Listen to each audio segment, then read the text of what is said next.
Hello everyone! I'm Mimi Navales and welcome to Bulilit 101.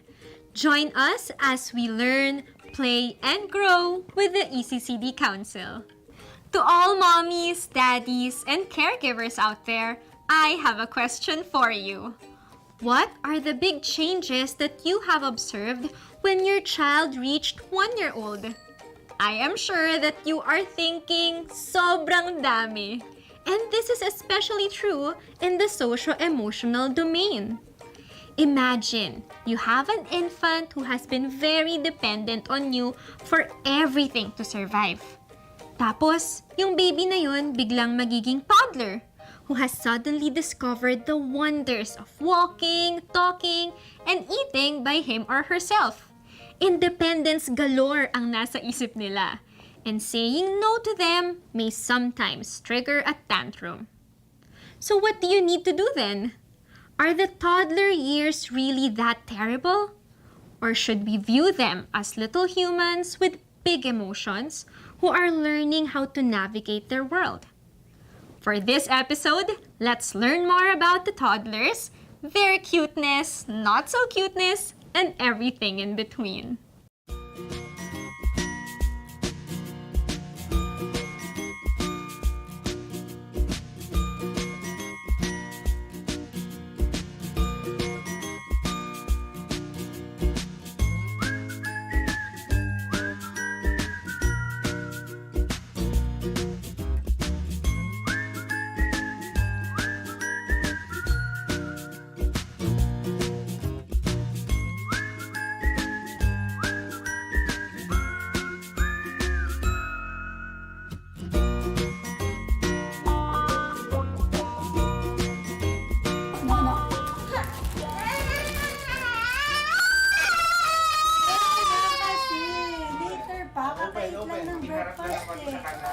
Kakait lang ng breakfast eh.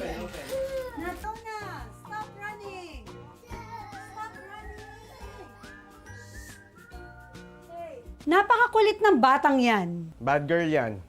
Stop crying! Tumigil ka na! Huwag mong gawin yan.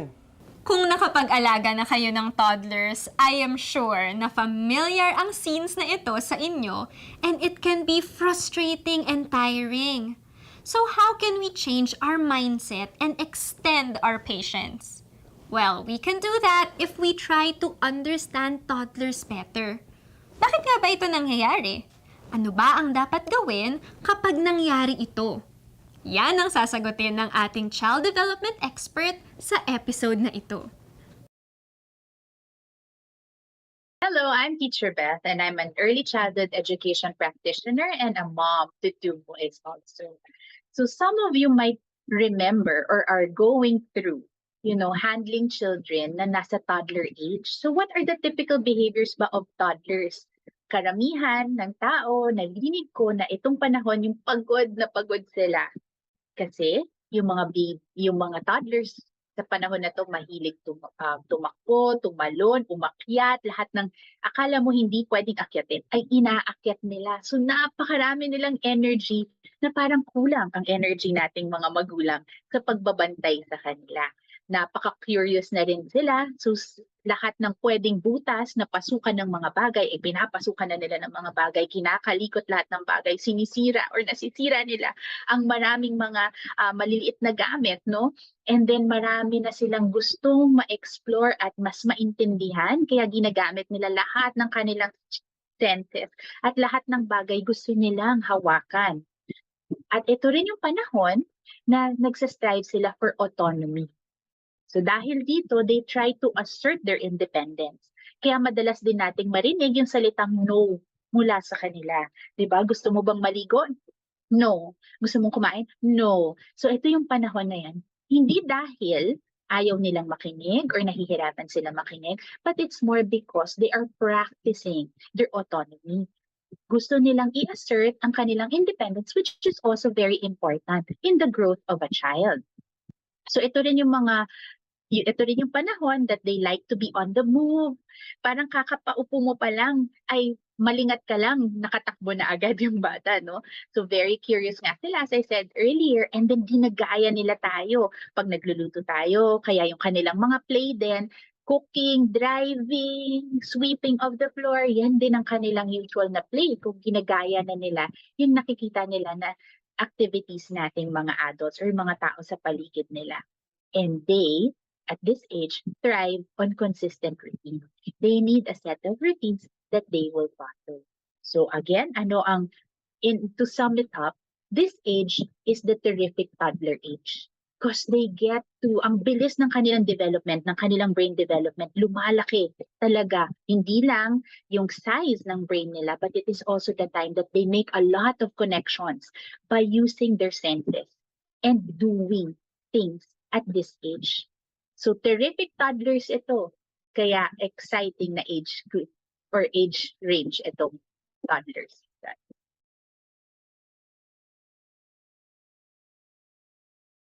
I am sure naranasan nyo na rin yung panahon na sa pag-aalaga ninyo ng inyong mga toddler, ng inyong 1 at 2-year-olds, ay na-encounter nyo na ang kanilang napakalaking mga emosyon. Oh? At kilala rin kasi na ang panahon na to ay terrific toddlers but with lots of big emotions. So dyan mo makikita yung galit na galit sila, iyak sila ng iyak, or talagang nagtatantrum sila. No? So paano ba natin dapat ma-handle ang ganitong big emotions ng mga batang ito na naaayon sa developmentally appropriate practice? Una, kailangan natin matandaan that emotions are real and they are valid. Just like us, our babies, our toddlers, they feel emotions and they have a right to feel those emotions. Their emotions are valid. If they're angry, malamang meron talagang nangyari na kinakagalit nila. When they're sad, meron talagang dahilan kung bakit sila nalulungkot. Hindi natin dapat dinidismiss ang kanilang emotions. Hindi natin dapat sinasabi na, don't cry, huwag kang umiyak. Hindi umiiyak ang mga lalaki na madalas nating marinig. Hindi po ganun. Because emotion is a natural thing that anybody feels. We even feel those emotions, diba? So paano ba natin i-handle ito? Knowing that it's a natural thing. Natural to feel these big emotions. We first have to respect the emotion as valid. We need to let the babies, or rather the toddlers, know that we understand what they are feeling. No? So paano natin gagawin yon? We can say, oh, you look sad. I think you're sad. I feel sad also. Sometimes, if I spill my milk, I will feel sad also. Pag nangyari din sa akin yan, nalulungkot din si mommy. Okay? When you do that and you label what they're feeling, mas natutulungan silang makita kung ano yung kanilang nararamdaman at later on, mas ma-label na nila yon. At habang nagmamature sila, maririnig mo na sila na, Mommy, I'm sad. Kasi natulungan mo sila by labeling already what they were feeling before. So pag may nararamdaman sila, then you can ask them and say, oh, are you frustrated? Or nagagalit ka na ba? Kasi ganito yung nangyari, nakakagalit naman talaga, no? Pero pwede siguro, then you can suggest other things. So respect that the emotion is valid. And you can do that again by labeling it for the child and sharing with it. And then sometimes you just need to, number 2, tip, help them calm down. So, paano mo gagawin yun? Mommies and daddies, yung pagsabi na stop crying, don't get angry, that doesn't work. Kasi kahit nga tayo sa matatanda, di ba, pag sinabihan tayo ng hindi ka dapat nagagalit or hindi mo dapat kinakagalit yan, parang naano tayo, yun yung nararamdaman ko, hindi ka dapat malungkot. Ganun din sa mga bata. So, what can you do? You can help them calm down. How? You can say, okay, I will sit right here with you. Tatabihan ka ni mommy. Okay, pag ready ka na, nandito lang din si mommy. Okay, pag okay ka na, nandito lang din si mommy. So help them regulate their emotion. So calm them down. You can also play soft music. You can hug your child and just wait for your child to calm down. Kasi minsan kailangan lang talaga nila iiyak yun. Bakit nga ba kasi ganito nangyayari? Remember that they are just toddlers. No? So nahihirapan pa silang i-regulate ang kanilang emotions at actually nahihirapan pa silang maintindihan kung ano yung talagang nararamdaman nila. So that's why they need help and support from us. So how do you calm them down? Just wait for them. You can hug them. You can sing to them. You can play soft music in the background. And you can just let them go through the process of releasing what they are feeling. Don't get me wrong, hindi ko sinasabi na pag nagbababato yung ating mga anak at nagkakagat sila ng tao in anger, ay hahayaan natin. No, syempre you have to gently encourage them to go through the emotion by calming them down and regulating their emotion by suggesting. Let them go through it first, and then if dangerous na yung ginagawa nila or hindi na appropriate yung kanilang ginagawa, then you can make suggestions to help calm them down. You can even say, okay, let's breathe with mommy. Okay, yung ganyan. Or some pa will guide the child in prayer kahit ganyan ka pa. So that you can find out what will work for your child. Next is, you have to find the root cause. Ano ba talaga ang pinagmumulan nung big emotion ng bata?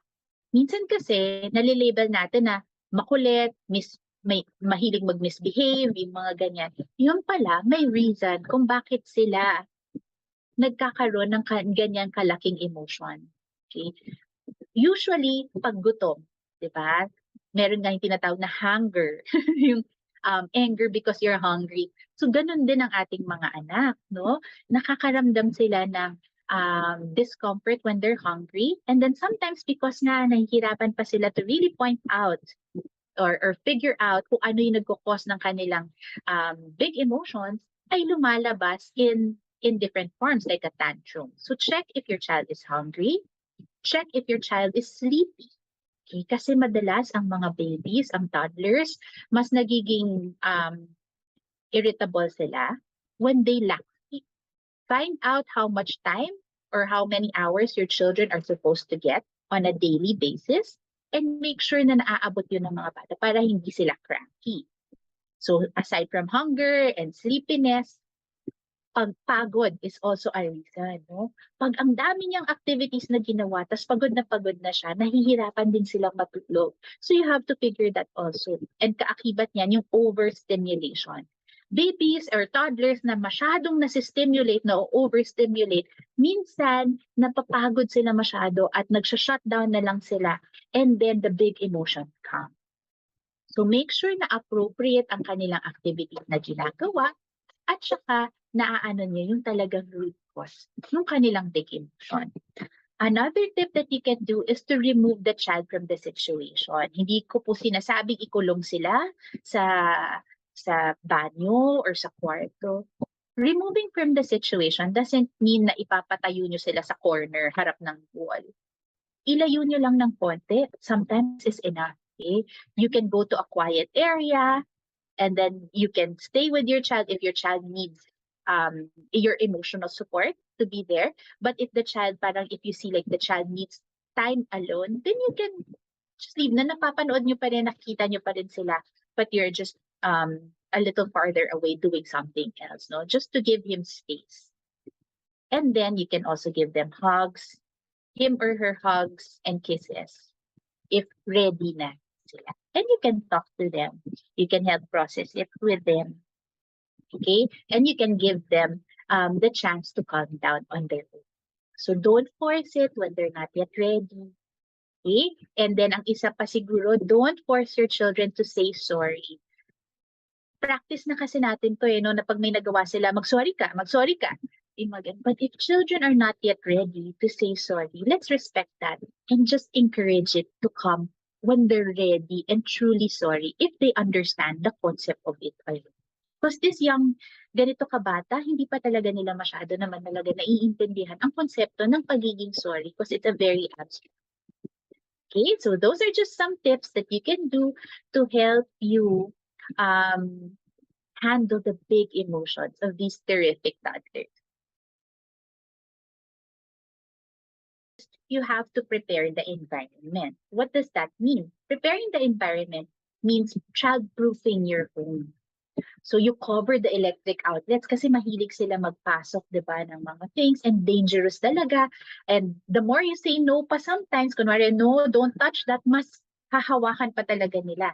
So the most effective way is to cover them. Cover electric outlets. Kung pwede nyo ngang iangat yung mga cord and yung mga other electrical appliances, better para hindi nila naaabot. Also, you should pad yung mga sharp corners kasi frequent fall ang nangyayari or nagiging issue madalas ng ganitong edad kasi nga they're more mobile and they're still trying to gain control over their gross motor skills. So madalas silang natatapilok, nahuhulog. So make sure that you pad all the sharp corners in your house. Kunwari yung mga tables or yung mga corners ng beds, yung mga ganyan. And then remove breakable objects around the home. Okay, lalo na yung abot nila. So pag mga babasagin, baka pwedeng itago muna or ingangat sa isang lugar na hindi nila abot.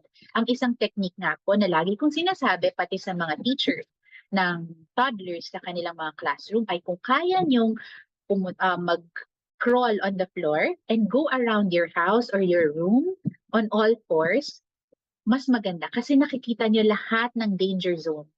No? Kasi makikita nyo pala sa ilalim pala ng table may pako.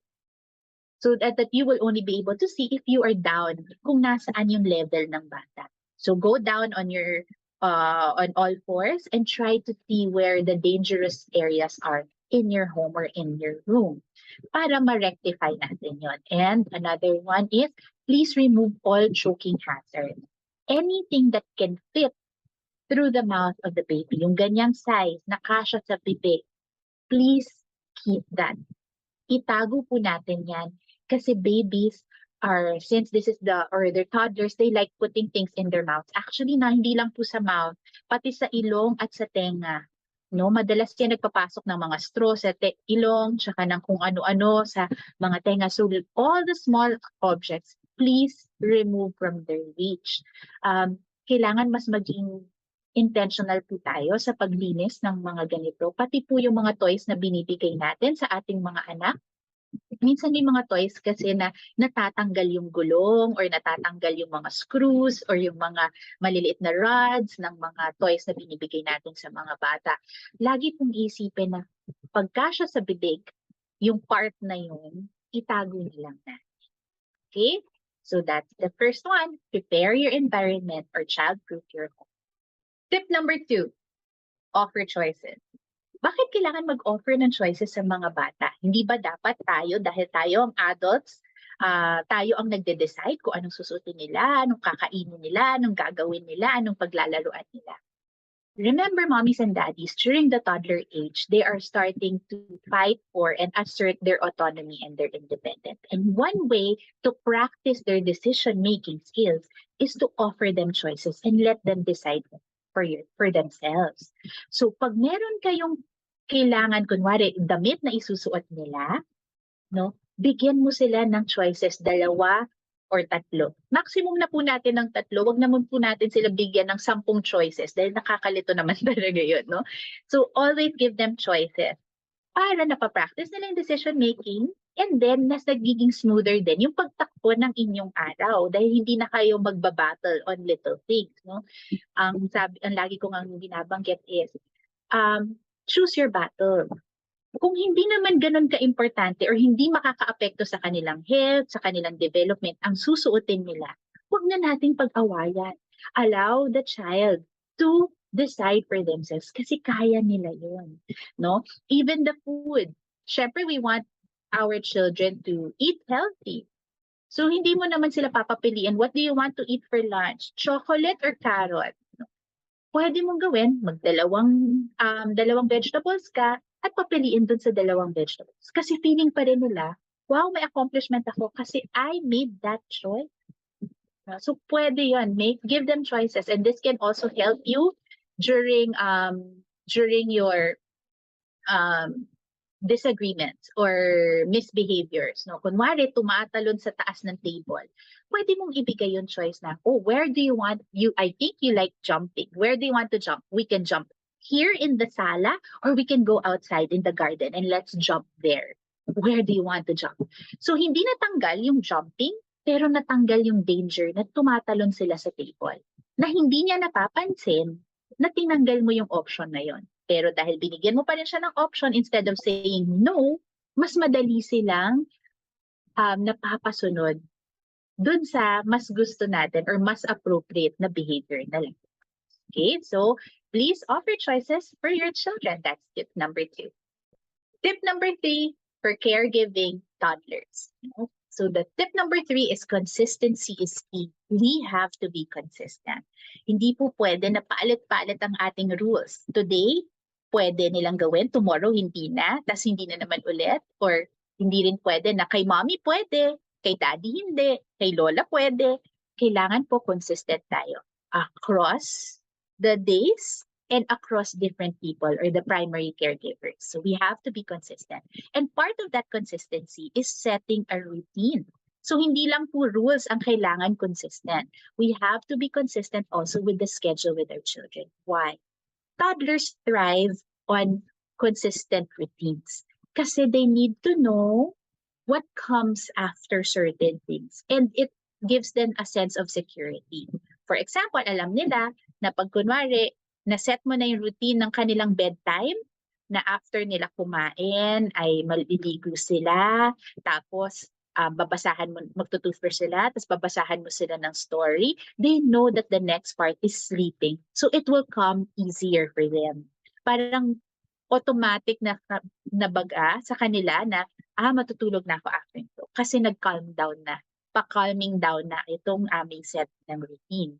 So they need to know what comes next. If not, if they're unsure of the next part of their day, medyo dyan lumalabas yung mga misbehaviors or yung mga tantrums ng mga bata. Pero kung sanay na sila dun sa set routine, mas madali ang inyong mga experiences with your children on a daily basis. So that's tip number 3. Usually, gising yan around 8 o'clock in the morning. Tapos, yun nga lang, pag wala yung mami niya, usually kasi nauuna yung mami niyang magising eh. So, pwedeng umiyak, depende. Pag hindi umiyak, dire-diretso. Pag umiyak naman, takbo kami sa mami niya, gigising kami. And then, usually abutan namin sa kitchen. And then we will have breakfast here, either sa garden. And then, yun, she would eat whatever she wants. May cereal or milk lang. And sometimes, kung ano yung kinakain namin, yun din yung gusto niyang kainin, yun din yung ano. And then after that, iPad, and then the TV, yan na. Hanggang sa ano na yan, hanggang sa antokin na ulit in the morning. Before lunch, she would wake up, and yun, lunchtime na, ready na ulit siya para sa mga panibagong mga kulitan. And then, bandang hapon, lalabas, maglalaro sa may garage may area. garage area. Or here, or nakabuntot lang siya sa akin talaga every time. Prepare ako ng dinner or whatever gawin ko, nakabuntot na yan. And then, until dinner time, playtime with sa mga siblings niya. Tapos may movie time kami. Mas madalas may ganun kami movie time or magkakantahan sila. And then, pag oras na ng tulog, yan, pupunta na yan sa room namin kasi kasama pa namin siya sa room matulog eh. Tapos yun, konting kwentuhan, and yun. Pero ang pinaka-importante, we end the day na we have a prayer time with her para bata pa lang, masanay na siya mag-pray. Yun po. Caregiving tip number 4 for toddlers, modeling. Children learn not just by doing, but also watching and observing those around them. And since tayo ang palaging kasama, we have to be very intentional that we are good role models. So they like to imitate, di ba nabanggit ko rin kanina, they like copying us, driving, cooking, sweeping, folding the bed, washing clothes, they like to imitate us. So pati po ang ating character ay ini-imitate din nila.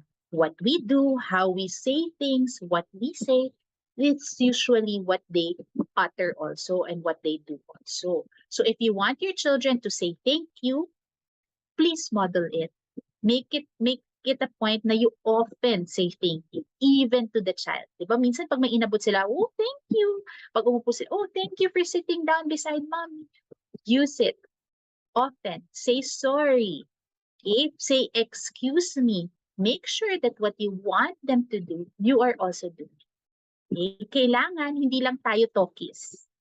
We walk our talk. Diba? So kung ano ang gusto natin sa ating mga anak, we also have to practice that. The character traits that we want our children to have, the habits that we want our children to have, we also need to practice those character traits and those habits. That's tip number 4, modeling. Yummy. Okay, cheers. Cheers! Cheers. Cheers! Awesome. Also, Okay. Oops. Oops, sorry, okay, mommy. Daddy. Sorry, Niona. It's okay, Daddy. sorry that Okay, thank you. it's okay. Wow. You love daddy? Yeah. Wow. Wow. Ah, Hey, thank you, mommy. W. Okay, daddy's gonna work. Whale. Whale. Excuse me. Let me watch TV with you. What's that? So I know dealing with and caring for a toddler can be daunting, can be tiring, and can be very exhausting. I know I've been there, done that too. So I know how you are feeling. But if you practice the tips and if you remember to know your child, alamin po natin kung ano ang kanilang mga paboritong bagay, ano ang kanilang mga triggers, what makes them frustrated, how they deal with frustration. Observing our children will help us know how to deal with them and to manage their behaviors and to help them grow up in character ng mas madali. Okay, so look at your child, observe them, and then follow the tips, read more about them, spend time with them, and model good behavior. Then I think you will fly through this stage of the terrific toddlers. Enjoy your time with your toddler.